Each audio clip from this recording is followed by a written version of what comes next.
Herlin Budol na pahiya nga ba? Tinanggihan hindi lang isa kung hindi dalawang beses. Hi everyone, good evening. This is Manay Gina and welcome back sa aking YouTube channel. So guys, another mini vlog for today's video at ang ating pag-uusapan ay walang iba kung hindi si Herlin Budol. So guys, usap-usapan kasi ngayon, viral kasi ngayon na itong si Herlin Budol dalawang beses na tinanggihan kasi nga nag-volunteer nga siya na magiging ninang. Ang una, ang anak ni Luis at tsaka ni GC Minjula kasi nga itong si Herlin nag-guest siya sa vlog ni Luis Manzano. At dun nga, nag-volunteer siya. Eh, siguro hindi natin alam, baka kompleto na yung ninang at saka ninong, kaya tinanggihan si Herlin. Dito naman sa kay Bea Boris, meron silang collab ni Alex Gonzaga, si Bea at saka itong si Herlin. Ngayon, nag-volunteer ulit itong si Herlin na maging ninang ng anak ni Bea. Sinabihan siya ni Bea in public na, ay, puno na. Oh, wala, tinanggihan ulit si Herlin.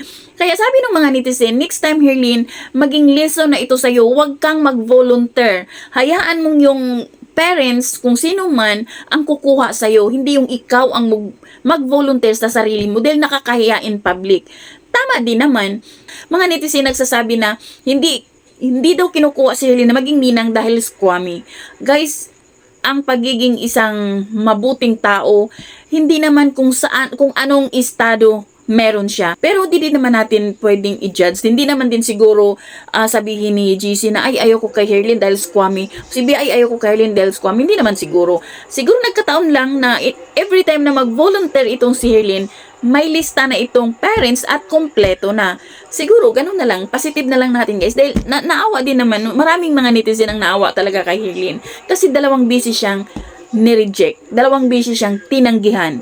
Pag sabi ni Bea na puno na, parang wala lang din naman kay Herlin. Yung mga netizen lang kasi, yung nakapanood, yun yung binibig deal na nila. Kasi nga, napanood nga na sinabihan siya ni Bea na puno na. Pero, nung time na yun napanood ko, parang wala lang din naman kay Herlin. Pero ewan ko lang, baka sa loob ni Herlin, baka masakit o ano ba, di natin alam. So, yun lang guys. Thank you for watching. Bye. God bless everyone.